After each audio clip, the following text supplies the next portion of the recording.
pada malam hari ini kita akan membahas tentang harta haram, penghalang bertambahnya iman. Wasiat Rasulullah kepada Sayyidina Ali karamallahu wajhaha, yaitu ya Ali, hei Ali, la yazalul mu'minu fi ziyadihi fi dinihi malam yakulil haram wa man faraqal ulama'u mata qalbuhu wa ama an ta'atillahi ta'ala.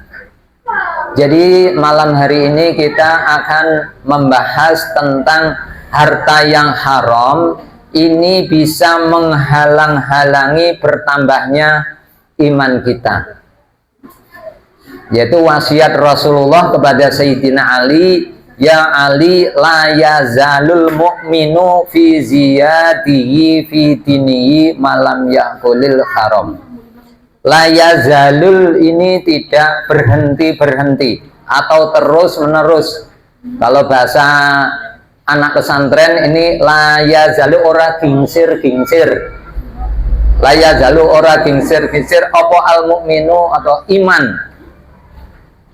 fi ziyadihi ing dalam tambahi fi dinihi ing dalam agamane mukmin malam yakul selagi atau selama tidak malam yakulil haram selagi mukmin tersebut tidak makan makanan yang haram. Ini betapa dampaknya makanan yang haram itu sangat bahaya sekali.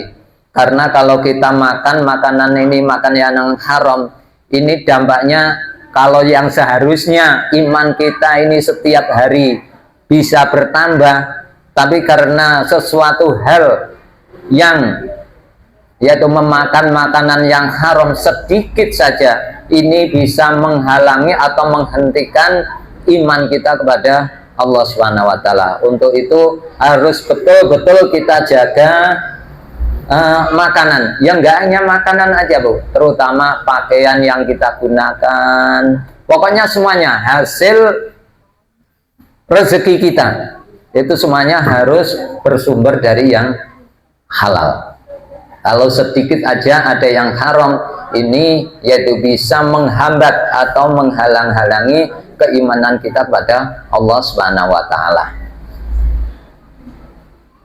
Terus lagi dampaknya, makanan yang haram ini di samping menghalangi iman kita kepada Allah, ini juga bisa menyebabkan apa? Kelemahan hati kita. Jadi yang setiap hari terkadang kita itu mendatangi majelis taklim, majelis sholawat dan lain sebagainya, tapi imannya kok nggak tambah-tambah, kok malah semakin kurang. Lah ini harus kita koreksi. Mungkin ada makanan atau sesuatu yang nggak beres ini. Mungkin makanannya itu halal, tapi caranya yang haram, ini juga bisa juga. Jadi hasilnya itu juga halal, tapi caranya yang nggak baik akhirnya menjadi haram, itu akan juga tidak baik juga. Maka untuk karena itu harus betul-betul kita jaga pola makan, termasuk rezeki yang kita dapatkan itu harus betul-betul kita kita teliti atau kita hati-hati, karena yaitu dampaknya nggak hanya asal dapat rezeki gitu aja. Terkadang orang, kalau istilah orang Jawa itu wis jangan wal-wal kedual, wis mbuh halal mbuh yang penting pokoknya dapat gitu, jangan. Jadi harus diperhitungkan usahanya itu. Kalau kita hanya asal dapat gitu aja, ini yaitu mungkin kalau kita hanya memikirkan asal dapat, nanti kalau dapat itu kita belikan makanan rasanya kayak ya, kalau rasanya sama tapi dampaknya itu yang tidak sama.